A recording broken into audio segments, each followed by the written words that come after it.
전주가 이게 병원하고 관련이 있나요? 신흥학교? 넓게 보면 관련이 있습니다. 이 전주 지역을 성장하기 위해 세웠던 삼각성계의 원칙, 아까 보셨던 교육, 의료 이렇게 그 세 가지 정책을 통해서 선거를 하게 되었는데, 그 의료 선교의 일환으로 예수병원이 나오게 된 거고요. 교육 선교의 일환으로 신흥학교와 기전여학교가 나오게 됐습니다. 안녕하세요. 오늘은 전주시에서 진행하는 2024 종교문화 여행치유순례 행사를 함께 참여해보겠습니다. 사단법인 대한사랑 전북지역본부에서 주관하여 2024년 11월 13일부터 12월 14일까지 진행된 행사입니다. 전주시가 주최하고 문화체육관광부와 전북특별자치도에서 후원하였습니다. 전주를 예양의 도시라고도 하죠. 전주는 전통예술과 문화의 중심지로 풍류와 예술이 살아 숨쉬는 도시입니다. 또한 불교, 천주교, 기독교 등과 여러 종교가 공존하며 서로의 전통과 신앙을 존중하는 문화가 형성된 도시이기도 합니다. 한국 천주교의 발상지이며 기독교와 관련된 여러 기념비적 장소가 있는데요. 선교와 관련된 근대 역사의 중심지로 핵심적인 역할을 한 곳입니다. 오늘은 그러한 다양한 종교문화 유적을 순례하며 힐링을 경험할 수 있는 프로그램들로 짜여졌습니다. 자, 지금부터 전주의 역사적 장소를 탐방하며 다양한 문화체험을 따라가 보겠습니다. 전주의 기독교 근대 역사기념관은 19세기 말 미국 남장로교 선교사들이 전북 지역에서 개신교를 전파한 역사적 배경을 중심으로 설계된 공간입니다. 지하 2층, 지상 4층 규모로 건립해 2022년에 개관하였습니다. 전시 내용은 일제강점기 동안 전주의 기독교인 활동을 포함하여 초창기 선교 역사에 대한 깊이 있는 접근을 하고 있는데요. 전주시의 근대 역사를 엿보며 전주와 함께 살아 숨쉰 선교사의 삶을 통해 전주 속 깊은 곳에 잠든 복음의 역사를 소개하는 장소가 되고 있습니다. 감독을 맡게 된 이연수라고 합니다. 반갑습니다. 대한사랑에서 이번에 이 전주시 사업을 맡게 됐는데요. 대한사랑은 우리 대한민국의 대안의 어떤 정체성을 회복하고 우리나라 역사 문화를 찾고 탐방하고 사랑하는 모임이라는 그런 뜻입니다. 그래서 이번에 저희 사업이 2024년 종교 순례 치유 그런 행사인데, 이번 컨셉은 저희가 행사를 기획한 것은 각 종교에 대해서 이렇게 주요 유적지를 탐방을 함으로 해서 각 종교에 대한 존중과 이해를 바탕으로 한 소통, 그거예요, 사실은. 그래서 이제 이번 순례를 통해서 내가 갖고 있는 종교에 대해서 뒤돌아볼 수 있는 계기도 되고요. 신앙의 또 의미, 정신, 그런 것도 이제 살펴볼 수 있는 소중한 그런 시간이 이렇게 되리라 보고 있습니다. 네, 전주의 이 의료 선교는 마티 잉골드라고 하는 여자 이 의료 선교사가 오게 되면서 시작이 되었습니다. 이 사진은 당시 이 땅에 왔던 마티 잉골드 선교사가 말을 타고 왕진을 가는 사진입니다. 근데 이 사진에는 몇 가지 포인트가 있는데요. 그 포인트에 대해서 제가 잠깐 설명을 드리고 넘어가도록 하겠습니다. 여기 있는 선교사는 가마가 아닌 말을 타고 이동을 하고 있는데요. 당시 이 선교사의 일기를 보게 되면은 마틴 잉골드 선교사가 가마를 타고 이동했다가 내렸는데 다리에 쥐가 났는지 몇 분 동안 걷지를 못했다, 이런 내용이 있습니다. 이분들이 기본적으로 서양인으로서의 골격과 길이가 있고 가마가 자주 타고 다니던 이동수단이 아니었기 때문에 불편함을 호소했던 것으로 이제 보여지고 있고요. 또 잉골드 선교사 앞에 있는 이 여자분이 들고 있는 이 이불 침구류가 보이실 거예요. 이 서양인 선교사들이 이 땅에 처음 왔을 때 적응하기 힘들었던 것 중 하나가 바로 온돌 문화입니다. 근데 우리가 흔히 온돌을 생각을 할 때 귀한 분들이 오면 어떻게 하십니까? 다 뜨끈뜨끈하게 잘 불을 지피죠? 과거에 이 서양인 선교사들의 경우 같이 모시던 이 조선인들이 미리 사전에 말을 했다고 합니다. 주변 지역민들에게. 이 선교사들은 우리 당시 임금이었던 고종황제의 허가를 통해서 온 외국인 신분이기 때문에 고귀한 신분이니까 함부로 보지 말고 함부로 말을 걸지 말라, 이런 말을 했다고 해요. 근데 이제 이분이 왕진을 다니면서 이제 잠을 청할 때 귀한 분이니까 뜨끈뜨끈하게 하지 않았을까? 다만 이분의 일기를 보게 되면은 같이 온 선교사와 잠을 청하게 됐는데 너무 뜨거워서 내가 하루 종일 구워지는 줄 알았다 라고 하는 표현이 일기에 담겨 있습니다. 네, 그것처럼 너무 뜨겁기 때문에 이 친구를 같이 들고 다니지 않았을까 라고 하는 그런 논문의 내용이 실제로 있습니다. 또 세 번째로 대표적으로 가장 많이 알려져 있는 내용인데요. 잉골드 선교사가 양쪽에 있는 분들과 이제 같이 왕진을 다니는 사진인데 이분들은 과거에 무당으로 알려져 있던 분들입니다. 과거 이 전주 지역에 신점이 아주 유명하기로 소문난 백만이라고 하는 할머니가 계셨는데 이분이 어느 날 몸이 아프시게 되자 그분의 제자들이 제자도 지내보고 또 다 지내봤는데 몸이 낫지 않아서 이분을 찾아가 약을 하나 받아서 딱 먹었더니 바로 나와버렸다고 하는 그런 이야기가 있습니다. 뭐 쉽게 생각하면 지금은 뭐 타이레놀일 수도 있고 감기일 수도 있지만 근데 이분들에게 있어서 자신들이 수십 년간 믿어왔던 그 민족신앙에서 뭔가 다 무너져 내리는 순간이면서 동시에 이 사람이 하는 말과 이 사람이 준 약에 대해서 호기심이 들었을 것 같아요. 그래서 그날을 기점으로 잉골드 선교사와 함께 여러 지역에 같이 다니면서 복음도 전하고 왕진을 보았다라고 하는 이야기가 전해져 오고 있습니다. 그 고종황제 명으로 오시는 분이신 건가요? 정확히 명으로 왔다기보다는 이제 당시 조선이 여러 나라들과 이제 점점 접촉이 생기면서 이제 우리 의지는 아니었지만 강제로 이제 개항을 하게 되잖아요. 그 개항을 하게 되면서 자연스럽게 선교사들과 이 외국의 공무 이런 분들이 자연스럽게 조선으로 들어오게 됩니다. 어느 나라 분이셨어요? 이분은 미국인입니다. 그런데 개항전에 들어오게 되었는데 이제 당시 임금이었던 고종이 이 서양 나라들에 대해서 거절을 제대로 할 수가 없잖아요. 그런데 그렇다 보니까 자연스럽게 흘러 들어오게 되면서 점점점 규제가 확대가 되어가고 이렇게 지방까지 선교를 할 수 있게 된 그런 국제적인 배경이 있습니다. 앞에 있는 영상은 1936년도 우리나라 일제 강점기에 촬영된 영상입니다. 당시에 예수병원의 6대 병원장인 보구스 선교사가 치과 진료를 하는 모습과 그 서양의 선교사들로부터 배웠던 조선인들, 한국 사람들, 그리고 방사선 기술을 사용하는 예수병원의 모습이 영상에 담겨져 있습니다. 네. 이제 이 당시 영상이 1936년도 영상이라고 했으니까 36년도 예수병원에서는 이 엑스레이 기술을 이미 사용하고 있었다라고 하는 증거 자료로 활용될 수가 있겠죠. 다만 공식적인 기록으로는 1930년도에 6대 병원장인 보구스 선교사가 들어온 것으로 알려져 있고요. 우리나라 최초는 1911년도 서울대학교 병원이 최초로 알려져 있습니다. 앞에 연표를 바라봐 주시면 감사하겠습니다. 이 전주 지역의 의료 선교사였던 마틴 잉골드 선교사는 1898년 우리나라가 일제에게 나라를 빼앗기기 12년 전이죠. 그때 이 전주 지역에 와서 초가집에서 처음으로 진료소를 운영을 하게 되었습니다.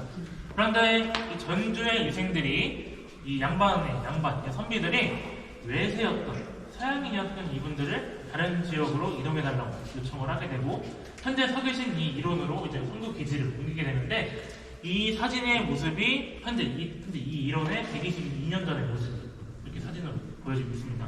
그리고 선교 기지를 옮기게 되면서 이 기와집의 모습으로 바뀌게 되었는데 이 지역의 옥성덕이라고 하는 교수 연구 논문에 의하면은 이 가운데가 병원이고 이 집 옆에 있는 게 환자 대기실이나 그리고 대기실 옆에는 이 두 집을 지키는 문지기의 집이다 라고 이렇게 연구된 논문이 있기도 합니다. 그리고 이때로부터 10년이 흐른 1912년도가 되면은 미국의 맥코웬이라는 재산가에 의해서 후원을 받아가지고 한강이나 미래의 최초의 근대식 병원이 들어서게 되는데 이 병원의 이름을 맥코웬 기념병원이라 하였으나 이 병원을 다녀간 당시 한국 사람들은 이 병원을 가리켜 야소병원으로 부르게 됩니다. 이 야소라는 표현은 중국에서 성경이 번역이 되었을 때 예수의 한자식 표현으로 사용되었던 개념인데요. 이 표현이 전주 지역까지 들어온 것으로 확인할 수 있는 부분입니다.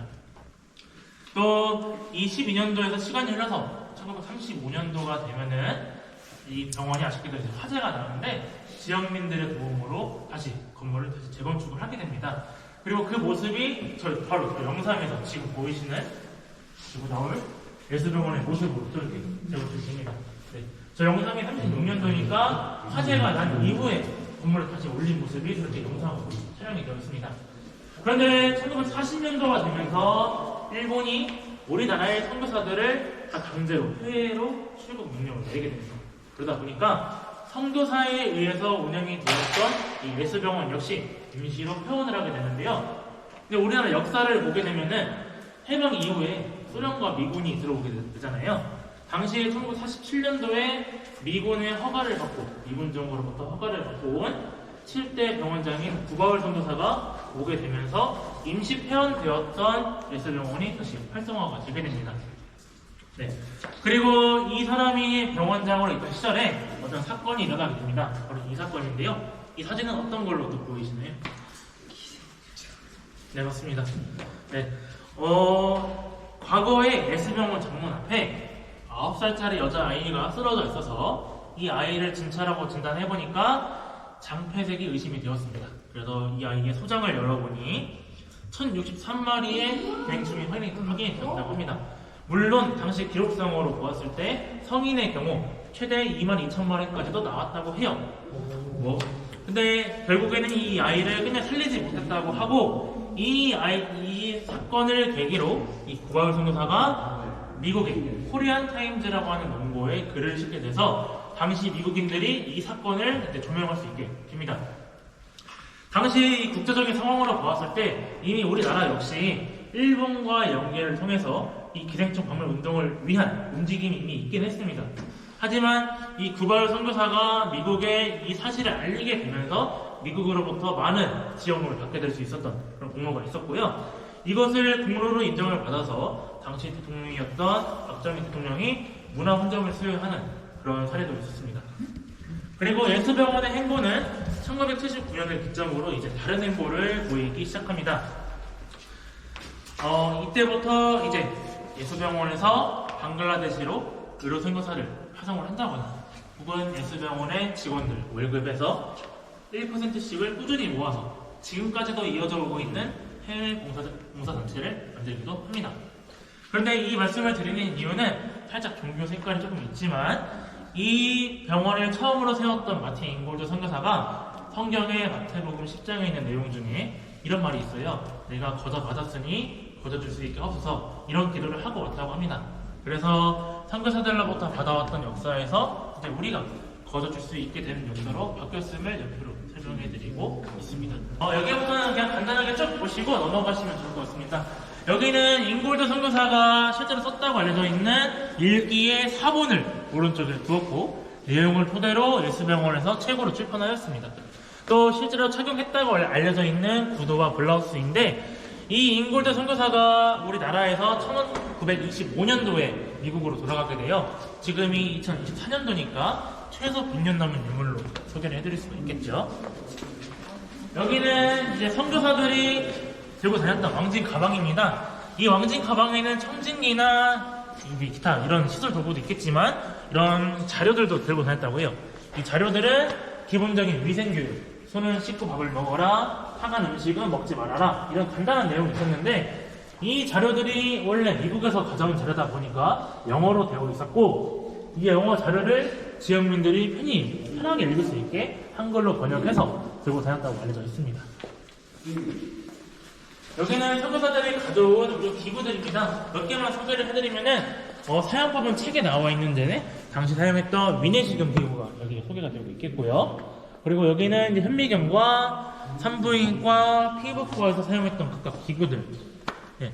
그리고 여기는 그 영상에서 보셨던 보구스 선교사가 들여온 것으로 소개되고 있는 방광내시경. 그리고 여기 아래는 이제 구바울 선교사가 사용했다고 알려져 있는 야외 마취 기구가 되겠습니다. 네. 그리고 이쪽은 이제 예수병원의 대표적인 병원장들의 유품이자 유물이 전시가 되고 있는데요. 아까 1940년도에 임시 폐원하고 나서 미군정으로부터 허가를 받고 들어온 구바울 선교사가 받았던 그 의사 증서이고요. 그리고 그때 기생충 박멸 운동을 선도해서 받았던 문화훈장증 같이 전시가 되고 있습니다. 그리고 그 밖에도 1971년도에 예수병원이 신축되면서 배포되었던 자료와 우리나라의 공식적으로 의료보험 제도가 민간인에게까지 확대되기 이전에 예수병원에서 독자적으로 시행했던 예수병원의 의료보험증이 같이 전시가 되고 있습니다. 네. 설명은 여기까지로 하고요. 다음 설명은 2층으로 넘어가서 간단하게 드리겠습니다.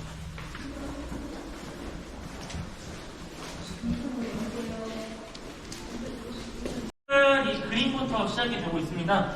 이 그림은 성경의 마태복음이라고 하는 그 내용 중에 이런 내용이 있어요. 예수가 12 제자에게 능력을 주어서 그리스도인에게 찾아가 병든 자를 고치고 나간 자를 치료하게 하여라 라고 하는 내용이 있습니다. 그 내용을 바탕으로 그림이 그려진 것인데요. 근데 여기에는 12명이 아니라 13명의 제자가 그려져 있습니다. 그 의미는 이 제자 13번째 제자, 그러니까 이 그림을 바라보고 있는 나와 본인과 제자들의 행동과 마음을 동일시하여라 라고 하는 뜻을 가지고 있고요. 이 바다 위로 보이는 하얀색 십자가들은 과거에 이 한국을 찾아왔던 선교사들을 뜻하고 있습니다. 또 우리나라의 성경이 처음부터 한글로 번역이 짠하고 등장을 하진 않았습니다. 히브리어나 영어로 되어 있던 성경을 이 땅에 왔던 선교사들이 번역을 한 것으로 알려져 있는데요. 그 사업과 관련해서 이제 서울에서 목포로 가던 중이었던 아펜젤라라고 하는 선교사가 군산 앞바다에서 사고를 당하게 됐는데 그 사건을 이렇게 그림으로 표현하였습니다. 또 우리나라의 고종의 아내였던 명성황후가 시해된 사건, 을미사변이 1895년에 일어나게 되었는데 그 사건이 일어나기 2년 전에 이 전주 지역에서는 선교사들에 의해서 초가집 한 채가 구매가 되고 최초의 예배가 드려지게 되는 시기가 이때가 되겠습니다. 또 당시 조선의 사회 풍조 중 하나가 남녀 7세 부동석이라는 말이 있습니다. 그런 사회 풍조가 반영이 되어서 교회의 형태가 이렇게 기역자형으로 등장을 하기도 하는데요. 한쪽에는 남자들이 한쪽에는 여자들이 가운데에 목회자를 바라보는 형태의 기역자형 교회가 등장을 하게 되었고, 전주에서는 과거에 서문교회가 이 모습을 가지고 있었으나 지금은 남아있지 않고요. 전라북도 지역에서는 오직 두 곳, 김제의 금산교회하고 익산의 두둥교회가 아직까지도 이 모습을 가지고 있습니다. 자, 간단하게 말씀을 드리면은 미국에서 선교사들이 이 노란색 점선을 따라서 저기 끝에 한반도로 부산을 통해서 서울 거쳐서 인천 거쳐서 서울로 왔던 것을 보여주는 지도이고요. 과거에 이 조선이라는 나라가 외국인에 대해서 자유롭게 영토를 다닐 수 있게 하진 않았습니다. 그래서 초기 설정으로 보았을 때 항구를 중심으로 몇십 리 이렇게 딱 거부를 규제를 해놨기 때문에 육로가 아니라 바닷길을 통해서 온 것으로 알려져 있습니다. 여기 지도를 보면은 특징이 몇 개가 있습니다. 이제 서울과 인접해 있는 경기도와 인접해 있는 지역의 경우 이렇게 이쪽 보시면은 우리가 알고 있는 행정구역에 색깔이 고루고루 들어가 있죠. 그런데 서울로부터 멀었던 지역의 경우 대체적으로 단색으로 칠해져 있는 것을 보실 수가 있습니다. 이 지도는 우리나라에서 어느 지역에 어느 개신교 교단이 선교를 했는지 알려주는 지도인데요. 상대적으로 이 땅에 처음 일찍 왔던 선교사들의 경우 이 지역에 분포하고 있고요. 상대적으로 늦게 왔던 선교사들의 경우 서울로부터 멀었던 지역에 선교를 하게 됩니다. 근데 이 전라도 지역에서는 미국의 남장로교라고 하는 이 교단에서 담당을 하게 되었다. 이거를 알려드리고 있습니다. 또한 지금의 도청에 준하는 전라 가명이 있었던 지역이 전주 지역이기 때문에 전주에 처음으로 선교부를 세우고 시작을 했다고 말씀드릴 수가 있겠습니다. 네, 우리나라에 찾아왔던 선교사들의 경우 거의 대다수가 이렇게 크게 세 가지 큰 테마를 가지고 선교를 했다고 알려져 있습니다. 바로 교육과 의료와 복음 선교인데요. 이거를 그러니까 크게 학교와 병원, 이 교회에서 이것을 담당했던 것이죠. 전주의 복음 선교는 이 서문교회라는 곳에서 하게 되었는데 아까 그림에서 보았던 초가집 한 채가 기억이 나실 겁니다. 그 초가집 한 채가 시간이 흐르게 되면서 전주교회 혹은 전주를 둘러싼 이 전주 부성에 동서남북 할 때 서쪽에 있었기 때문에 서문교회라고 이름을 불리게 되었고 이 서문교회에서 복음 선교를 담당을 하게 됩니다. 근데 전주의 의료 선교는 위에서 말씀을 드렸던 마티 잉골드 선교사가 오게 되면서 진료소가 시작이 되었고요. 그리고 이제 그 잉골드 선교사가 이제 7일의 선발대라고 하는 이 지역에 많은 수의 교회를 개척했다고 알려져 있는 루이스 테이트 선교사라고 하는 분과 결혼을 하는 사진이 이쪽에 전시가 되고 있습니다. 또 조선시대의 교육하면은 일반적으로 남자 위주의 한자 교육이 이제 딱 떠오르실 겁니다. 하지만 선교사들이 오게 되면서 남학생, 여학생 모두 다 공부를 할 수 있게 되었고 이 한자 위주의 예의범절 교육에서 벗어나서 여기 한문이나 뭐 역사, 뭐 다양한 이런 예술들을 배울 수 있게 되었습니다. 하지만 당시에도 사회 풍조가 반영이 되었기 때문에 남자와 여자가 따로 공간을 마련하여 공부를 하게 되었던 것이고요. 각각 전신체가 되어서 남학생은 신흥학교, 여학생은 기존여학교로 발전을 하게 됩니다. 아까 보셨던 한반도 지도에 여러 가지 색깔이 칠해져 있다는 거 기억하실 건데요. 그 색깔만큼 교단이 있었고 교단에 대표자 한 명씩 모여가지고 공동으로 성경을 한글로 번역을 하게 됩니다. 상대적으로 양이 적었던 신학부터 먼저 번역 작업을 하였고 그 다음에 구약으로 넘어가려던 그 과정 중에 어떤 분은 사고를 당하게 되고 어떤 분은 과로를 하게 되면서 이 전라도 지역을 담당했던 남장로교의 레이놀즈라고 하는 선교사 혼자 남아서 이 사업을 이어가게 됩니다. 그리고 이 선교사가 우리나라가 일제에게 나라를 빼앗긴 해였던 1910년도에 한글 성경 번역을 마무리하게 되고요. 그때 출판되어서 세상에 알려진 구약성경 한글 번역본이 이쪽에 전시가 되고 있으니까 한번 바라봐 주시고 넘어오시면 될 것 같습니다. 질문인데 하나님이라는 용어가 그 성경 말씀이 있잖아요. 네.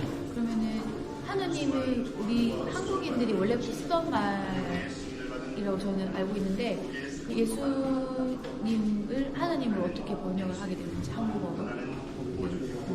제가 그 유래까지 정확하게 답변을 드리기에는 지식이 없어서 좀 뭐 정확하게 답변 드리기 좀 어려우나 당시 그 이미 중국에서 성경이 이미 번역이 이미 되었고 시기적으로 그 다음에 이제 한국이 두 번째로 번역을 하게 되었습니다.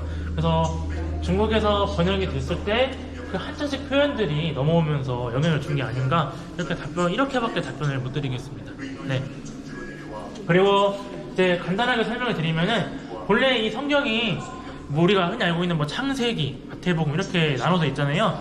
본래는 이거 하나하나마다 책이 따로따로 올려 있었어요. 근데 이것들을 다 종합적으로 합쳐가지고 또 이제 번역을 또 검토해서 만든 것이 신약 성경이 먼저 1906년도에 나오게 되고요. 4년 있다가 1910년도에 구약 성경이 같이 또 이렇게 번역을 하게 됩니다. 네. 처음으로 이제 이 나라에 이제 그 성경에 소개된 거는 이제 천주교 쪽에서 먼저 소개를 해서 유입을 통해 가지고 들어오게 된 것이고요.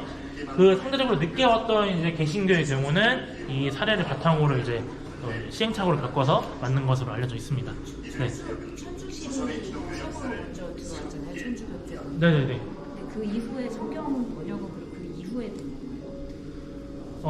이것도 이제 정확하게 답변을 드리기는 좀 어려운데, 네, 당시에는 이제 뭐라고 해야지, 이 성교 방법론에 대해서 조금 천주교와 개신교가 좀 차이가 있어요.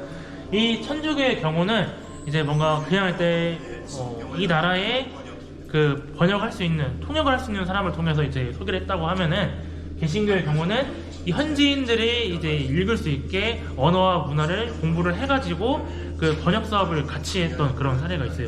그러니까 이 성교 방법이 좀 차이가 있어가지고 정확하게 좀 설명드리기가 좀 어려운 부분이 있습니다. 그러니까 천주교는 무조건 사제들에 의해서 이게 성경 교리가 전파가 되는 것이고 개신교는 사제보다는 개인이 직접 성경을 읽고 교회에 출석을 해서 기도를 드려서 구원을 받는 그런 시스템이라고 보시면 됩니다. 그래서 좀 차이가 좀 있습니다.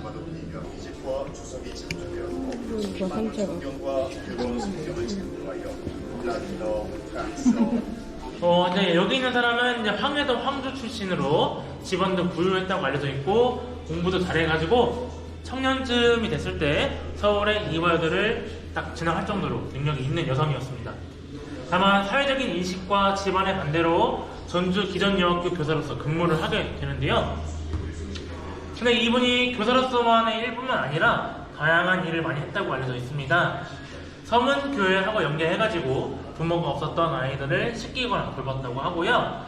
여학교의 학생들을 위해 여자 기독교 청년회를 조직을 했다고 합니다. 또한 이 저작거리의 거린들을 대상으로 자신의 사비를 털어서 먹을 걸 사줬다거나 이런 일을 했다고 알려져 있고요. 농촌 사회에서 교육을 받을 기회가 없었던 여성들을 위해 야간에 학교를 열었다고 알려져 있습니다. 근데 다만 이분이 너무 이른 나이인 24살에 이제 세상을 뜨게 되자 이분의 죽음을 슬퍼하기 위해 이 전주성 앞에 약 8만 명의 여자분들이 흰 상여를 입고 슬퍼했다라고 하는 기록이 전해져 오고 있는데요. 네, 근데 이 숫자가 감이 잘 안 오시잖아요. 이분이 돌아가시기 약 35년 정도 전에 이 전주성에 처음 방문했던 선교사의 일기에는 전주성의 전체 인구를 1만 명 내지 2만 명으로 기록을 하고 있고, 이분이 돌아가시고 나서 약 7년 후에 6년 후에 이 전주에 관련된 기사를 썼던 동아일보라고 하는 신문사에는 전주성의 전체 인구를 42,500명으로 기록을 하고 있습니다. 그러니까 전주 지역뿐만 아니라 타지에서도 이분의 죽음을 애도하기 위해 왔다라는 것을 알 수가 있는 대목이죠. 여기 있는 인돈 선교사는 이 지역의 교육 선교를 목적으로 왔던 분이고, 또 이 교육 사업을 활성화시켰던 인물로 알려져 있습니다. 현재 국민의힘에 있는 이뉴원이라고 하는 분을 아실 것 같은데 그분의 할아버지 되시는 분입니다. 네. 이제 해방 이후에는 대전에 한남대학교를 세우고 이제 세상을 떠나게 된 그런 선교사로 알려져 있습니다. 이쪽으로 오시면 우리 기념관 뒤편에는 이렇게 선교 동산이 이렇게 구성이 되어 있습니다. 전체 17명이 모셔져 있고요. 예수병원의 병원장, 간호부장, 그분들의 자녀분들이 같이 모셔져 있고, 또 특이하게도 이 예외적으로 한국인 2명이 같이 안장이 되어 있습니다.